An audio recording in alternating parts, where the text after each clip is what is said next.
This is my video update from Nicosia, Cyprus on this Friday afternoon. Let's talk about some news and let's start things off with the Elensky World Tour. So Elensky is on the road again, and he is now in Saudi Arabia, and he is going to be making an appearance at the Arab League summits. And after Saudi Arabia, he's going to make his way to Hiroshima, Japan, to attend the G7 meeting. So me and Alexander, we did a video on the Duran 2 days ago, and it was a video where we talked about Elensky's return from Europe to Kiev. And we said that when Elensky returns to Kiev, he is going to look for the first excuse to travel and get out of Kiev. That is what we said in our video just 2 days ago. And sure enough, on this Friday, Elensky got on a plane and he made his way to Saudi Arabia and soon to Hiroshima, Japan. So obviously, Zelensky does not want to be in Ukraine. I think that is crystal clear at this moment. I mean, it's clear. It's crystal clear. Anyone that sees his videos understands that this guy is a complete wreck. Yes. So I don't know. I'm starting to think that his return to Kiev is not going to be a happy homecoming for Zelensky. And my suspicions are that he was much more comfortable. That he was probably happier outside of Europe, and he's dreading the moment that his plane lands in wherever it is in Poland, and he gets driven to the capital of Ukraine. What's your take on Elensky and his next moves? I'm going to make a guess. I think he'll be looking for another foreign trip very quickly because, frankly, what awaits him in Kiev, very, very bad news, a very difficult political situation. I suspect one of the reasons he might be choosing to go abroad is not because he's afraid that the Russians are going to target him, but he may be afraid of political risks he might be facing in Kiev itself. So I don't know what Zelensky's going to do, but it wouldn't surprise me if he leaves Kiev very soon. And of course, he's already said that the counteroffensive has been postponed. Zelensky wants to be very, very far away from Kiev and from Ukraine. Now, why is this? Let me throw out there a couple of reasons why Zelensky does not want to be in Kiev at this moment in time. Reason number one could be that Zelensky is afraid of some sort of Russian retaliation against him for the Kremlin drone strikes and the other terrorist activities that have been launched against Russia. So perhaps after the Kremlin drone strikes, Zelensky got freaked out and he said, you know what?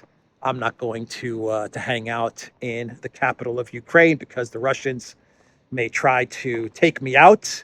And so I better stay as far away from Kiev as possible. I think that's probably the least of his concerns, if you want my honest opinion. I think he's least worried about the Russians taking him out because I believe the Russians want him there. I think the Russians are very happy with having Zelensky be the president of Ukraine at this moment. But anyway, maybe that's one of the reasons why he wants to be out of Ukraine and outside of Kiev. Another reason why he may want to be far away from Kiev and Ukraine is because of the military and economic situation in Ukraine. And what we're seeing in Ukraine at the moment is an economic collapse. We are seeing a military collapse. Bakhmut is about to be 100% in the control of the Russian military, and Wagner is maybe hours or days away from capturing the last remaining part of Bakhmut, which, from what I understand, is a couple of buildings at most. And we have a really bad military situation in Avdiivka and all other locations in Ukraine. The situation is catastrophic for the Ukraine military. The economic situation is no better, and perhaps Zelensky's like, when Bakhmut is going to fall and Avdiivka is pretty much surrounded, the Russians continue to destroy the collective West weapons that we've been storing up for the great offensive. I don't want to be anywhere around Ukraine when all of this stuff goes down. When all of these things go down, there'll probably be a domino effect. Bakhmut's gonna fall. Avdiivka's gonna be surrounded. The Russians will probably send more missiles or drones or glide bombs to destroy some more facilities. And Zelensky's like, I just want to be as far away from Ukraine as possible. So that may be one reason why he's traveling so much. And finally, there's the palace intrigue. Perhaps Zelensky is worried, not so much about the Russians taking him out, but of some sort of regime change or coup attempt or Azov, right sector, neo-Nazis or Nazis or Banderites getting to Elensky. So maybe he's afraid that given the terrible situation in Ukraine on multiple levels, the forces in Kiev are going to just be tired of having Elensky as president, and they're going to try to remove him. And maybe Elensky got wind of this. Maybe Mr. Burns, CIA Burns, told Elensky, don't be in Kiev at this moment in time, because we're hearing a lot of chatter and we're getting a lot of intel that there's some nasty forces that want to take you out. I don't know. Maybe something like that, and they're just telling Elensky to be out of the country at this moment in time, as things are going terribly wrong for Ukraine. Or maybe it's a combination of all of these things. But either way, Elensky does not want to be in Ukraine. Let me know why you believe Elensky doesn't want to be in Ukraine. What do you think are the reasons for Elensky's sudden desire to travel and to see the world? So, Elensky in Saudi Arabia. Now, why did Saudi Arabia invite Elensky to the Arab League? Why did they invite him to Saudi Arabia? Well, I think the answer to this question is quite simple and quite obvious.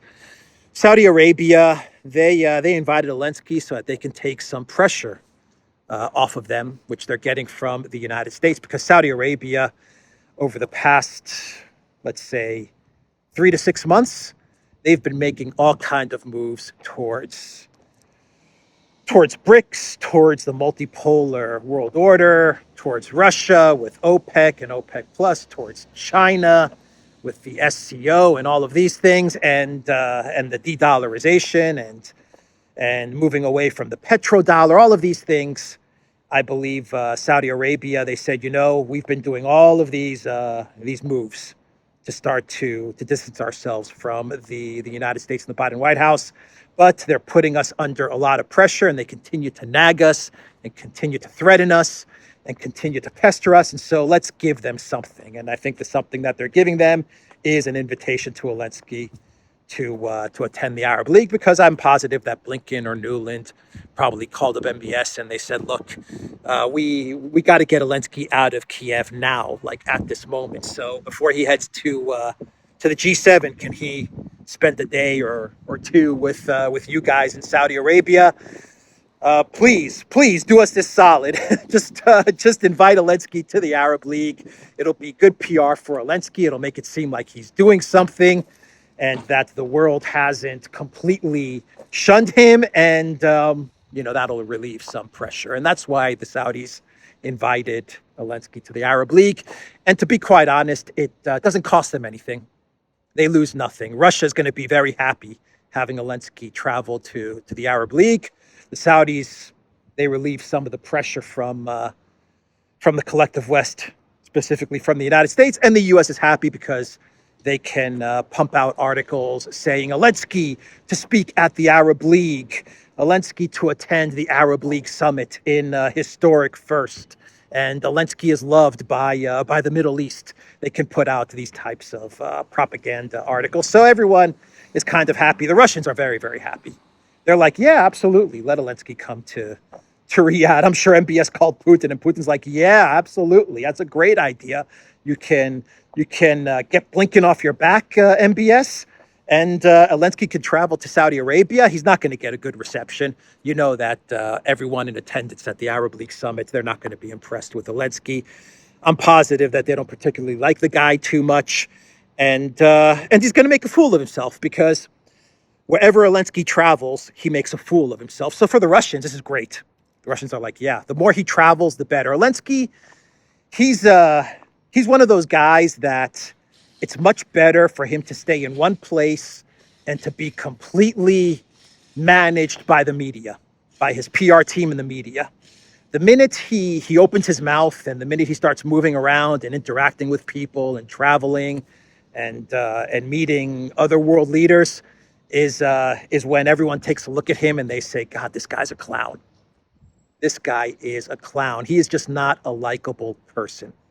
So the more he gets out into the world, the more people despise him, the more people realize he's a puppet, he's a clown, he does stupid stuff like giving the Pope that despicable icon, and it just damages Zelensky's standing and reputation.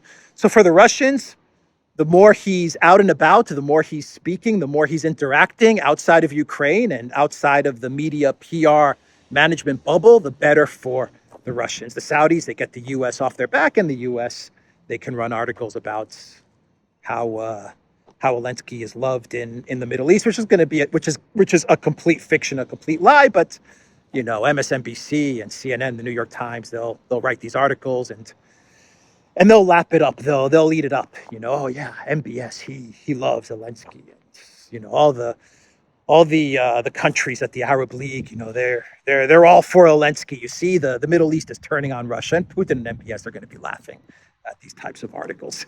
But you know, it's going to make for good propaganda in Europe and the United States. So that's why Saudi Arabia is inviting Zelensky to the Arab League summit. The big story for the Arab League summit is not Zelensky.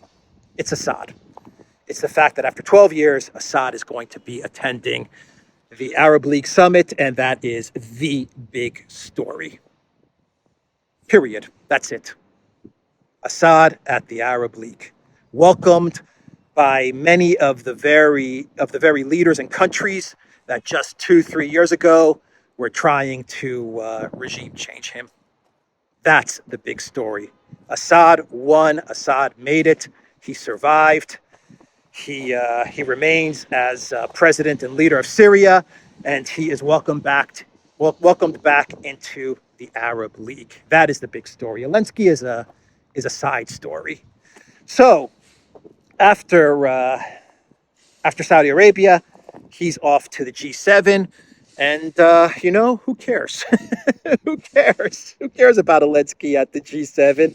Why is Ukraine even invited to a G7 meeting? You know, it's all so ridiculous. It damages the reputation of the G7, and you know, Zelensky's just going to go there. He's going to beg for more weapons and for more money.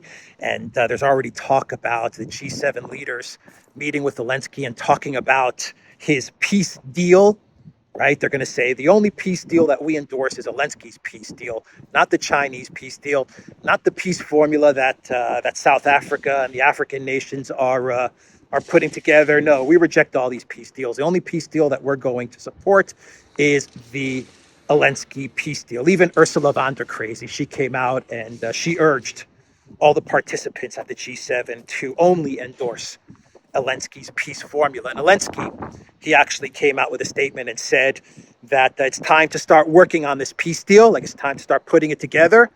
And pretty much the only condition that Zelensky has as they put together this peace formula is that Russia is not a participant, which shows you how serious this peace deal is. It's all PR and media spin and hype. That's all it is, because obviously you can't have a peace deal without Russia. But that's going to be the G7. they're going to talk about sanctions and how they need to sanction Russia and make Russia pay for its aggression and bring the Russian economy to tatters and to punish the Putin war machine. You're going to get all that stuff from the G7, but whatever. I mean, the G7, they've already come out and said that they're going to have to pass on the Russian oil and commodities embargo that they were talking about just last week. They're not going to be able to do that. So now what they're going to do, according to, I think it was according to Bloomberg, what the G7 is going to do is they're going to, what did Bloomberg say? They're going to tighten the screws on the Russian economy by just trying to find some more sanctions pressure points. They're not going to be able to embargo Russian products and Russian commodities and oil and gas and all that stuff that they were talking about, but they're going to turn the screws. Bloomberg said, turn the screws on the ailing Russian economy, which is set for growth next year, but it's ailing, according to the collective West media. So look, and anything they need to do to keep Zelensky out of Ukraine. Anything they need to do to provide an excuse for Elensky to travel. And so he is going to be in Japan very, very soon. Big in Japan, Elensky. It's not easy when you're big in Japan. Things are not going well for Elensky. It doesn't take a rocket scientist to see that and to understand that. The guy looks awful. He looks completely worn out and high as a you-know-what. And it's just, things are not going well for Zelensky. And where's Zelensky? Where is Zelensky? Where did he go? Where did he disappear to? Who knows? Perhaps there was some sort of palace intrigue going on there. But one of the things that they're also going to discuss at the G7 is the F-16s.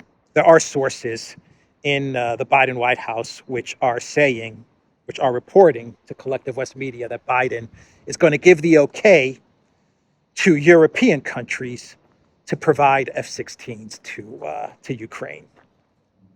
So that's the new wonder weapon, which is an admission that the current wonder weapon, which was the Patriot air defense systems, that has completely crumbled. So the Patriot systems were a wonder weapon for how long? Like a day or two? And then the Russians sent some decoy missiles topped off with a couple of Kinzhals, and that wonder weapon was no more. And now the new wonder weapon is going to be F-16s. And there are media reports which are saying that the Biden White House, they claim that they can now train Ukraine pilots to master the F-16 in as little as 4 months. That's how good the training program is, or that's how good the Ukraine pilots are. That it's just going to take them 4 months now to train Ukraine pilots on F-16s, which means either one of two things. Either we're not going to see Ukraine pilots flying the F-16s, it's going to be NATO pilots, or they are going to give the F-16s to Ukraine pilots, and it's going to be another wonder weapon disaster. But there are rumors that Biden's going to give the green light, not for the U.S. to provide F-16s, but for EU member states to start providing their F-16s to Zelensky, which, once again, for the Russians, I think is just fine. More demilitarization of the collective West, and specifically of the European Union. So the Patriot air defense missile system, the Pentagon is saying that they repaired the damage to the Patriot missile system and it's operational again. That's what the Pentagon said about the Patriot missile system that was damaged in Kiev a couple of days ago.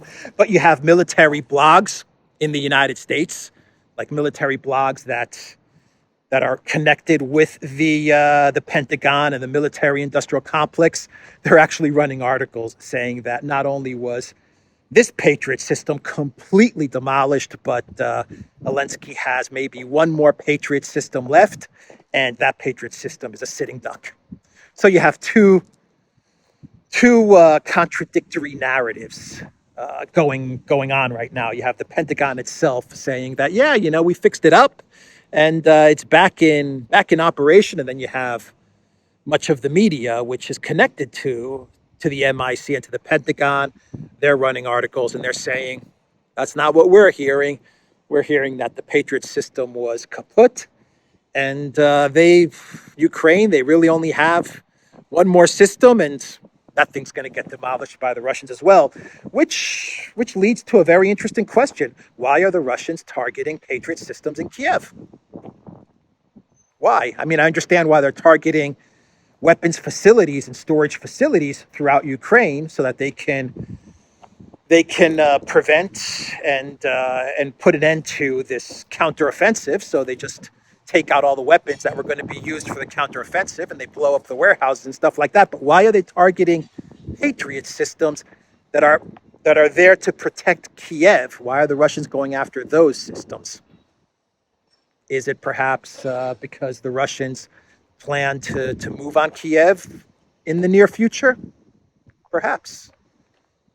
Maybe that's why they're dismantling the Patriot systems in Kiev. Or maybe the Russians just want to send a message to Joe Bidenopoulos, Greece's favorite son, and to the collective West, a message somewhere along the lines of, whatever weapons you provide Ukraine, whether it's HIMARS or Storm Shadows or Patriots or soon-to-be F-16s, we can hunt them down and we can demolish them. Maybe it's both. Maybe the Russians want to send a message that there are no wonder weapons that are going to make a difference in this conflict. And maybe the Russians also want to clear the way for some sort of action towards Kiev. Maybe it's both possibilities. But the word is that the Patriot systems, according to military media in the United States, is that the Patriot system was completely destroyed. So we also have, running parallel to the G7 meeting, we also have the Bilderberg meeting taking place in Portugal, in Lisbon, Portugal, in a secret location, though I think everyone knows the location, but it's taking place at a secret location in Lisbon, in Portugal. And people in attendance of the Bilderberg this year, it's a huge list of people, of globalists and world leaders and all kinds of famous business people and media personalities. All of these folks are in Lisbon. People like Stoltenberg and Sanna Marin and what's the Pfizer guy? Burla, he's there, and Kissinger is also there. So just basically all of the all of the people that we've learned to love and enjoy so much over the years are all in one place in Lisbon, in Portugal. God help the people of Portugal. Say a prayer tonight for the people of Portugal, because they have a lot of evil that has descended onto their country. But Kissinger is, from what I understand, is at the meeting in Portugal, the Bilderberg. Now, I don't know. Is he attending in person, or is he going to attend via video? I have no idea, but he's on the list. He's on the list as an attendee of the Bilderberg meeting in Portugal. And the reason I bring up Kissinger is because it's a good segue into my next story, and that is the interview that Kissinger gave to The Economist the other day, where Kissinger, who is about to become 100 years old, he said that it is time for Ukraine to enter NATO. And he said that the Russian army is weak. The conventional Russian forces are weak. And that is why Ukraine has to enter NATO. So Kissinger, a few months back, in his last interview that he gave, he said that Ukraine, probably it's not a good idea for Ukraine to enter NATO, but we have to find some sort of solution to this conflict. Now Kissinger is changed his tune, and he is saying that Ukraine should absolutely become part of NATO, And he said that Ukraine's army is the strongest army in Europe and that Russia's conventional forces are weak. And so that's another reason why it should push, NATO should push for Ukraine to enter, because there's no real worry from Russia anymore, which kind of coincides with the Seymour Hersh article the other day, where he talked about how Poland is trying to push Elensky for some sort of peace deal, because Poland feels like Russia's army is weak and it's really not a worry to Poland anymore. So might as well wrap up the Ukraine conflict, come to some sort of peace deal or freeze the conflict in one way or another, so that NATO and the collective West can start rebuilding and rearming, so that they can take on the Russian military, which, according to Poland and according to Kissinger, has been weakened and is weak and is going to pose no problem to NATO or European forces in the next couple of years. So Kissinger's interview kind of confirms Seymour Hersh is reporting, which is that there is a general belief in Europe and the United States that Russia's conventional army is a nothing burger, is weak, and they can steamroll it if they just have maybe a year or two to rebuild their stockpiles and rearm and just prepare prepare their forces for a conflict with Russia in the next couple of years. Then it'll be a cakewalk to take on the Russian military, which is an interesting belief that the collective West has now with regards to Russia. Remember that it was a couple of years ago that the collective West held the belief, they internalized the belief that Russia was nothing more than a country masquerading as a gas station, or a gas station. What is it? A gas station masquerading as a country. That's what they were talking about just a year and a half ago, 2 years ago, and that's when they decided that it was time to launch their economic shock and awe sanctions war against Russia. And they thought that the Russian economy would fold like origami. And boy, were they wrong. Boy, oh boy, were they wrong.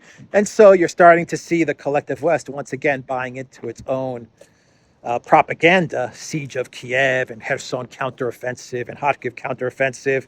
And they're starting to internalize the belief that Russia's military is not that powerful. So let's just freeze the conflict in Ukraine for a couple of years, and we can rearm NATO, and then we can take on Russia, and it'll be a piece of cake. It didn't work out too well from the economic side of things. On the military side of things, I think that it's going to work out a lot worse for NATO and the collective West. But you know, they do internalize their propaganda talking points. So that's the belief. That's the belief in Poland. That's what Kissinger is saying. I'm sure there are a lot of forces in the United States that understand that the Russian army is holding back about 95% of its strength, and with about 5% of its military resources, it's destroyed 3 Ukraine/NATO armies. But the voices in the United States and the Pentagon that are warning about underestimating the Russian military, they're going to be drowned out by the yes men. No doubt about it. The Russia haters and the yes men, they're going to drown out whatever voices of reason and logic exist in the U.S. government. And there is a report coming from Politico, which is actually saying that there is a Biden official, a high-level Biden official, who does want Biden to freeze the conflict in Ukraine. And I believe that high-level official, and it's just my guess, is none other than Jake the Snake Sullivan. And so Politico is reporting that this high-level official told the media outlet that the U.S. would like to freeze the conflict in Ukraine, like they did in Korea. Just freeze the conflict as is, create a demilitarized zone, and give the United States some time to restock, rearm, and rebuild the Ukraine military, so that in 2 years they can re-engage with Russia in this proxy war in Ukraine. But they need a couple of years of a frozen conflict to get everything back up to strength. And the Political article, it says that if they freeze the conflict, there's also a political benefit for the Biden White House, in that as he enters a re-election cycle, as he enters an election campaign, he can go to the American people and he can claim victory. He can say, you know what, Ukraine, they stood up to Russian aggression. They managed to hold the Russians off. We froze the conflict. We put together a Minsk 3 or Minsk 4 or Minsk 40 or whatever they're going to call it. We put together this frozen conflict deal. The Russians agreed to it, and that's why you should re-elect me, because I'm the one that helped Ukraine beat back the Russians. And so for the Biden White House, Politico reports that this could also help Biden in the election, because the alternative could be for Biden to be running for president and having to answer why the United States spent hundreds of billions on Ukraine only to have the country remain in a state of conflict, or to be losing that conflict. And that would not look good as Biden goes for re-election. So that's what Politico is saying. Now, why Russia would agree to a Minsk 3, 4, 5, 6, 7, or whatever doesn't make any sense.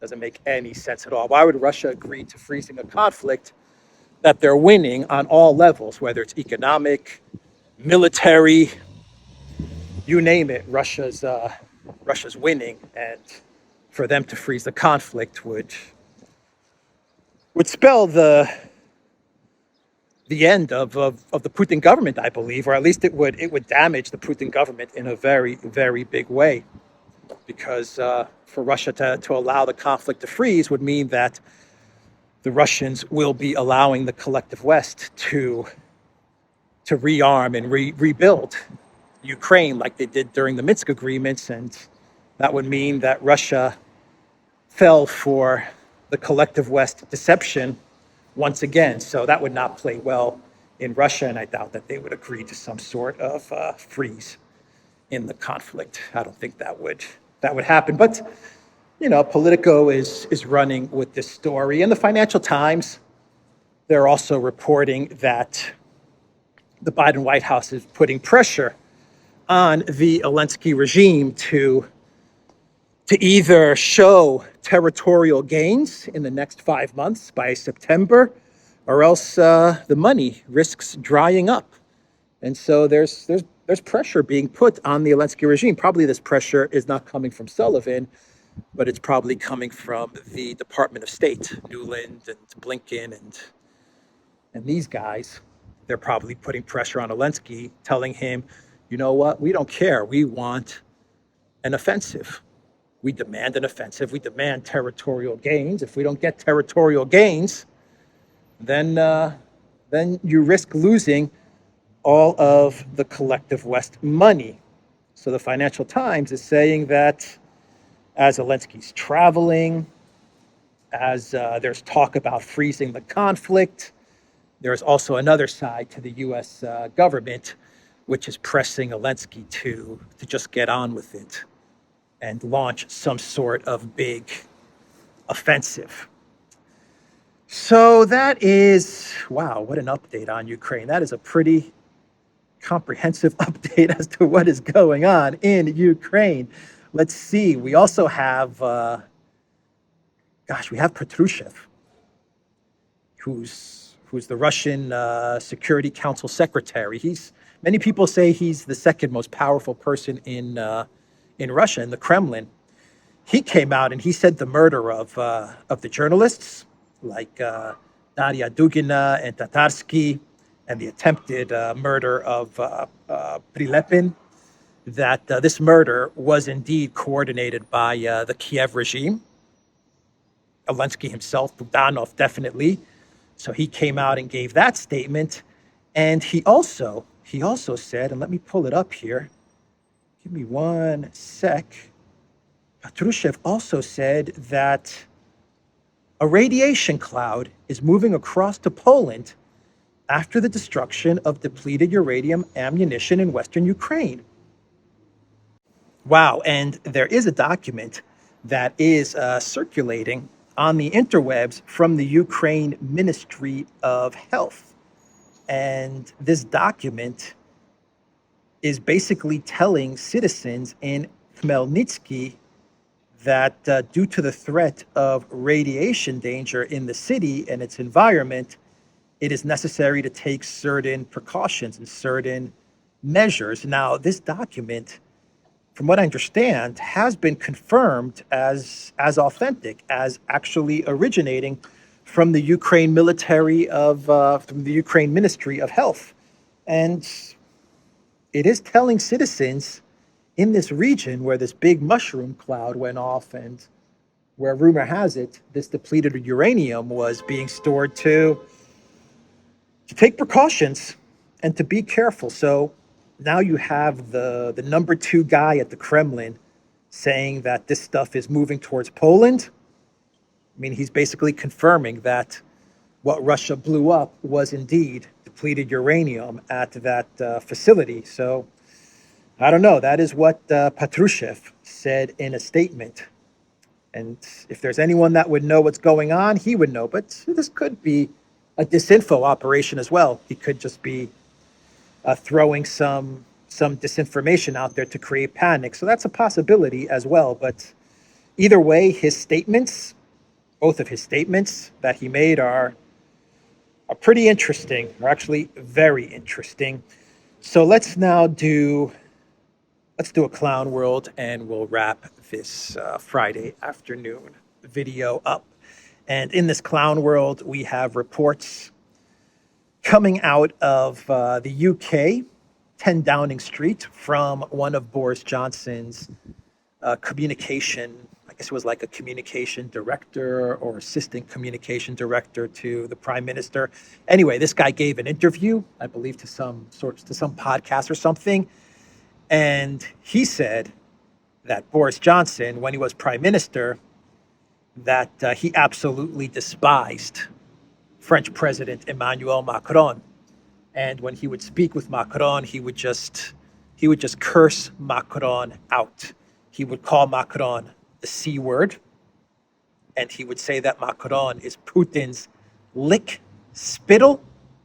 I don't even know what that is. I don't know what a lickspittle is, but that's what he would call Macron. And he was very upset when Macron would even dare mention some sort of negotiation with Russia and some sort of ceasefire in Ukraine. It would send Boris off into an absolute rage. And Boris just absolutely despised Macron. At our morning meeting, I think with a small gang of us, he just launched into a violent attack on Emmanuel Macron. Harry said. The guy's name is Guto Harry, and he was the former Downing Street Director of Communications. Basically saying he's a 4-letter word that begins with a C. He's a weirdo. He's Putin's lickspittle. Harry then said that Boris said, and I quote, "We need to go studs up on this one." A rugby term that basically means gloves off. We need an orgy of frog bashing. I'm going to have to punch his lights out. That's what Boris Johnson, according to this communication director, would say about Macron. Now, a spokesperson for Johnson He said that he did not recognize Harry's accounts of the meeting and played no part in his former official's tell-all podcast. This is coming from Politico, by the way. This reporting is from Politico. So it looks like Boris Johnson did not like Macron very much. Man, oh man. That Boris Johnson, he's got a pretty foul mouth. That was the guy that was the leader of the UK with that type of mouth. He was leading the UK. The communication director also said in this podcast that while Boris Johnson absolutely hated Macron, he absolutely loved Elensky. He said that they formed some sort of like brotherly bond, like they had some sort of bromance. And whenever Boris Johnson would speak with Zelensky, like on the phone or whatever, it was just, really, really smitten, just really, really warm. And I mean, Boris Johnson just absolutely bonded with Zelensky. He absolutely loved Zelensky. And I wonder what activity brought those two men so close together. What thing did they have in common that created this bond between those two men? I wonder what it was that that created such a close bond between Elensky and Boris Johnson. I have no clue. I have no clue what it was that they enjoyed doing, that they had in common, that created this type of special relationship. Anyway, that is the video, everybody. TheDuran.locals.com. We are on Rumble, ODYSEE, BitChute, and Rockfin and Telegram, and go to the Duran shop, 10% off. Use the code Good Day. Take care.